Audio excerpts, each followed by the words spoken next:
Hello and welcome to the channel. I hope you're all well.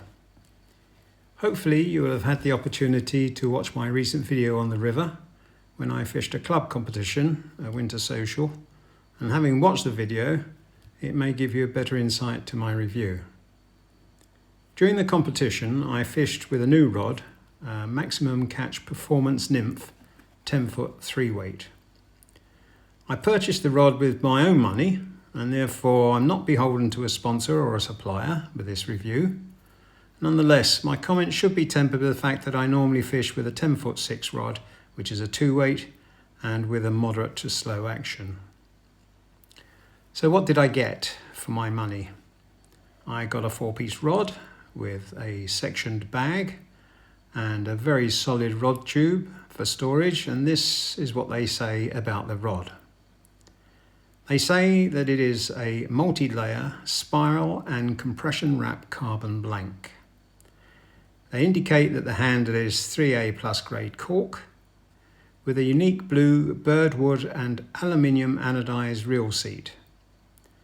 A ceramic stripping guide with hard chrome stainless steel snake guides throughout and a hook keeper just above the handle. The manufacturer considers the rod to be moderate to fast, and it comes in at 110 grams, which is about 3.8 ounces. Okay, the rod indeed is a very attractive piece of kit with a good quality finish, and the cork handle was spotless. And when I say spotless, I don't mean clean. I mean that there were no blemishes or tiny pot marks in the cork. It was completely smooth. The tightening up rings for the reel seat are smooth running, and the 2 rings tighten freely and individually. And all the whipping appears to be in good order. When I put the rod together, the sections slid together with ease. I added my standard semi-automatic reel, but I immediately felt something was amiss.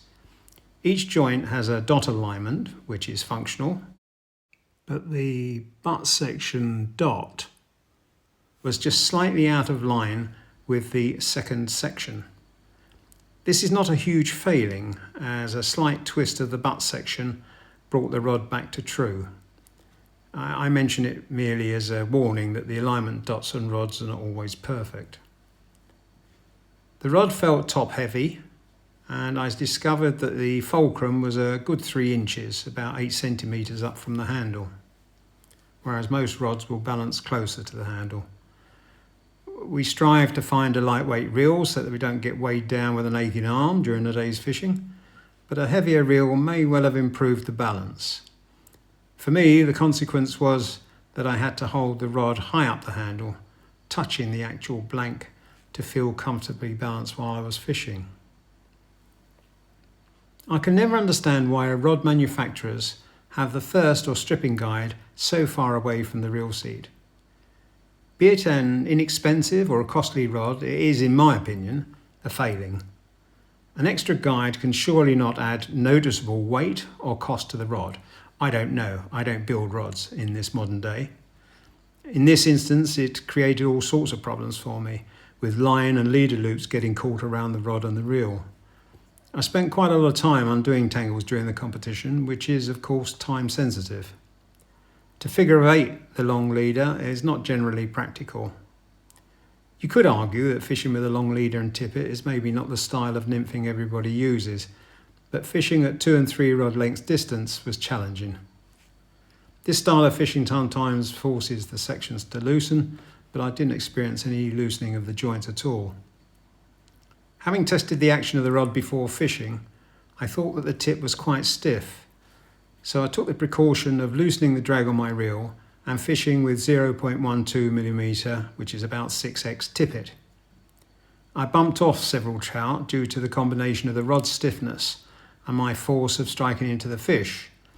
I later tried 0.11mm, which is about 6.5x tippet, which resulted in losing flies when they got caught on the riverbed, and on one occasion I lost the complete tippet and flies striking into a fish. All I'm saying is a fast action rod and light tippets may cause you problems. So how would I improve the rod? I would certainly add another stripping guide to the butt section. so that you have less line and leader away from the rod when tracking back, and therefore preventing leader loop emanating from the extra line and leader in the rod, hand and reel triangle. Because the rod has snake guides, line and leader run closer to the rod surface, resulting in the wet leader and the line sticking to the rod. And this can definitely affect your casting action. It is obviously less likely to happen with single leg guides. The problem can be remedied by fixing spiraled leader along each rod section, and that stops the contact of your fishing leader with the blank. Even with single leg guides, spiraling the sections has the same benefit when fishing in wet or rainy weather conditions. To sum up, the rod has a very good finish and is aesthetically pleasing. The joints remained in place and the reel seat was tight and functional. The rod bag is well made and the rod tube solid, offering good protection. The balance of the rod is, in my opinion, questionable, and it would be a shame to load a light rod with a heavy reel just to achieve a better balance. I think that the rod action is more fast than moderate, creating quite a stiff rod. The action has a great backbone and is good maybe for handling larger fish, but you might need time to master this rod if you're used to a more moderate action. Would I recommend this rod? If you fish with a fly line when you're nymphing and regularly catch larger fish, this may be the rod for you. Viewing it for my personal use, I feel that it may be a better rod for downstream streamer fishing, where I would use a heavier leader and benefit from the fast action. So how much did I pay for the rod? I purchased the rod through AliExpress on a Black Friday offer and paid just under 71 euros, which is about 75 US dollars or 65 pounds sterling. And before purchasing it, I read some comments about the rod, and some of the older ones weren't too favourable. But some of the more recent comments were a little bit kinder, so I wondered whether the manufacturers had made any changes to its fabrication. As far as being value for money, well, that's entirely subjective, and I'll let you be the judge of that. I bought the rod because I had read comments from subscribers about Maximumcatch, and somebody here in Spain had also purchased the same rod.